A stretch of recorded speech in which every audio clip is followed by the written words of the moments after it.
Essa será a quarta, pelo menos que eu me lembro, votação em que nós estamos dando ao governo a possibilidade de arrecadar mais, aumentando a carga tributária. Ainda que em algumas votações tenha se usado o argumento de se reequilibrar, mas nós já votamos aqui a taxação do offshore, que é o lucro no exterior. Nós já votamos aqui a revisão do imposto de renda para quem recebe subsídios na questão dos impostos federais. Nós votamos a taxação dos jogos, que entendo muito correta. Tudo isso vem dando ao governo a possibilidade de melhorar a arrecadação, mas não é o que está acontecendo. Por que não está acontecendo a melhora na arrecadação? Porque quanto mais você retira da sociedade os impostos e impõe um Estado pesado, menos a economia reage.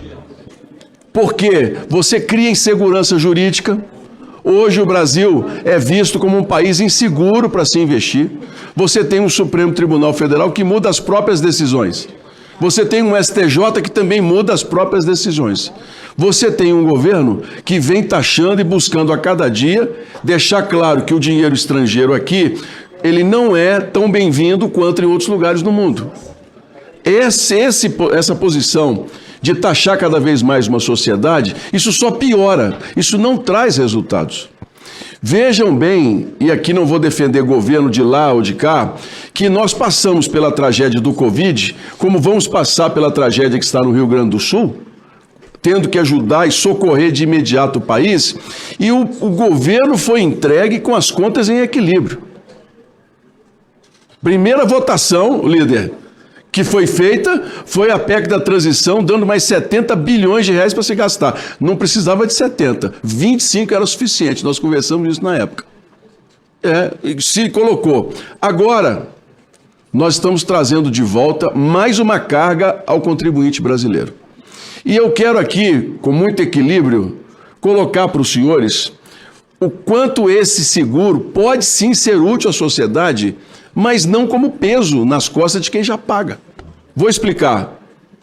Nós temos diariamente no Brasil, os números são da Previdência Social, de 33 a 35 jovens de 20 a 25 anos de idade que morrem em acidentes de motocicleta no país.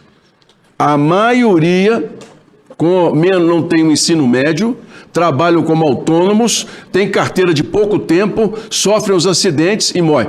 Quase 35 todos os dias perdem a vida. A maioria dessas famílias não tem nem como enterrar esses jovens.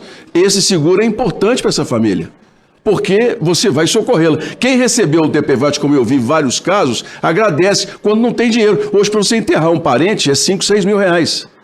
As prefeituras ficam sobrecarregadas muitas vezes. Por quê? Porque é uma indigência. Isso é uma calamidade no Brasil. Outro ponto. Um acidente de moto num jovem como esse, em plena idade produtiva, ele leva de 1 ano e meio a 2 anos para poder se recuperar completamente das fraturas. Está aí, ó, é só ver os números. Então, nesse ponto, eu até concordo com a questão do seguro, para que a gente tivesse uma destinação muito clara e não sobrecarregasse mais ainda a Previdência Social, que vai se tornar um problema mais grave para a futura geração. Nós já fizemos uma reforma, vamos ter que fazer outra. Por quê? O envelhecimento da população, a questão da educação que não avança. Quanto mais dinheiro a gente coloca na educação, menos os nossos jovens aprendem e saem preparados das escolas. A separação de vagas em grande quantidade para grupos sociais, tudo isso vai criando uma situação de desequilíbrio na sociedade. Agora eu quero perguntar ao líder do governo o seguinte: por que é que nós não podemos, líder, manter esse seguro para aqueles que não têm uma apólice? Você, qualquer um de nós aqui, eu, por exemplo, tenho carro na família. Minha filha dirige, meu filho. Tem um seguro para isso já, eu já pago esse seguro. Por que eu vou ser obrigado a pagar o DPVAT? Por que nós temos que impor isso a toda a sociedade brasileira? Vamos criar o seguro só para quem não tem. Para quem não tem esse guarda-chuva. Assim a gente não impõe mais uma carga tributária. Aí você vai falar para mim, R$50 é nada. Vai juntando R$50, aí você vai pagar uma taxa. Você não tem segurança pública, você tem que contratar uma empresa privada de segurança.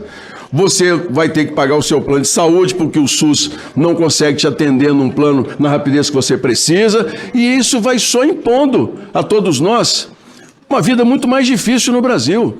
Sejamos razoáveis. O seguro é importante? A meu ver, é. Para essa tragédia que são os nossos jovens, homens e mulheres, que sofrem acidentes diariamente. Pensem nesse número, fiscalizem aí se eu estou falando dados incorretos. São quase 35 jovens que perdem a vida todos os dias no Brasil em cima de motocicletas. É uma tragédia na parte mais importante da sociedade, mais produtiva para o trabalho.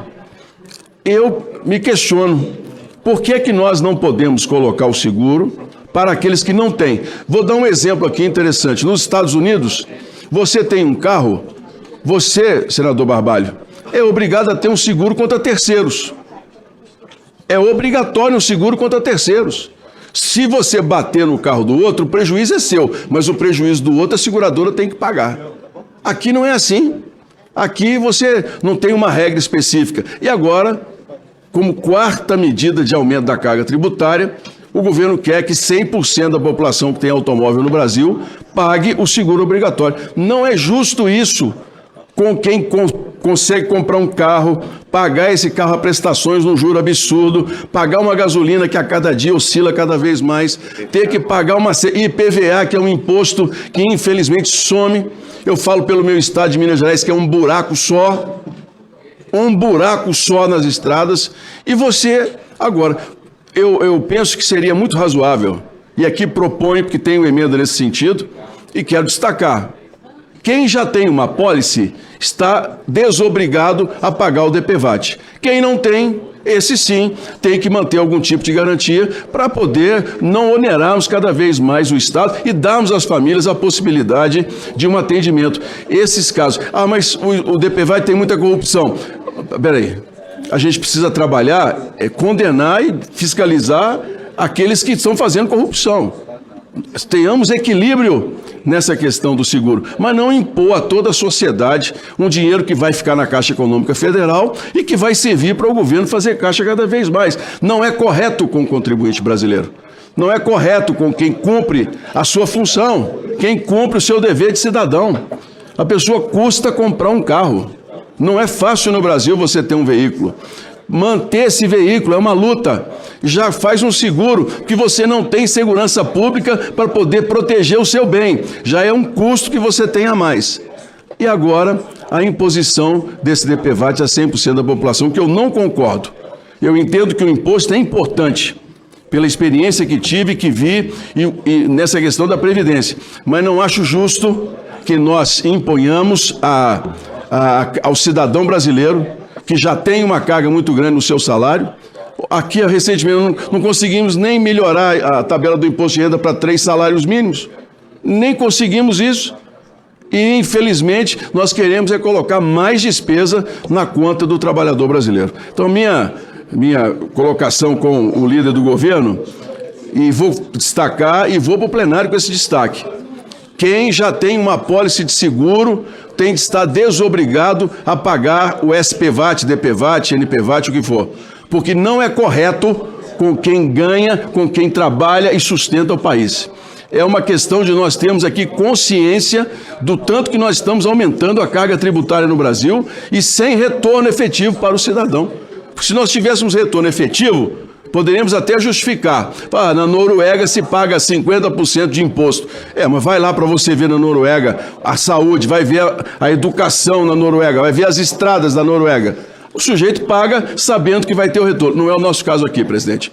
Minha colocação e o meu apelo ao líder nessa questão da minha emenda de número 4, para colocarmos com clareza. Quem já tem apólice de seguro está desobrigado ao DPVAT.